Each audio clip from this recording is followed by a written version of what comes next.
प्रथम करी 29तम निमापड़ा कपटा को आम तापस दास आम जड़े निमापड़ा जड़े उदीयमान क्रिकेटर अकाल वियोग नाम नामित कर प्रथम तापस दास मेमोरियल क्रिकेट क्लब एवं चलित वर्ष चंपियन दल को 60,000 एक टंका रनर्स अफ दल को 30,000 एक टंका दि जावर व्यवस्था रही तत्सहित अन्य जमी best batsman best bowler best fielder best wicket keeper तार व्यवस्था रही सर्वोपरि प्रत्येक वर्ष भाई चलित वर्ष ओसीर साहाय्य सहयोग रही ओसीर जी अच्छा उपसभापति पंकज लोचन महांती प्रत्येक वर्ष से आमको किसी आर्थिक साहाय्य दिखती और अन्यतम जी अच्छा कोषाध्यक्ष विकास चंद्र प्रधान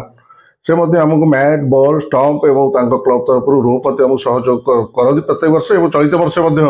करेंगे प्रतिश्रुति देती एक्चुअली निमापड़ा बर्तमान 10 रु ऊर्ध्व अच्छा ओसीए पैनल अंपायर और समस्त होती निमापड़ा कपर मेम्बर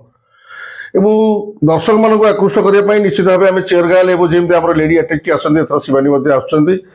मैच को आहरी निरपेक्ष करने तृतीय अंपायर व्यवस्था करूँ जोटा कि इंटरनेशनल लेवल जमी बड़ एल लेगी तृतीय अंपायर व्यवस्था चलित वर्ष करूँ।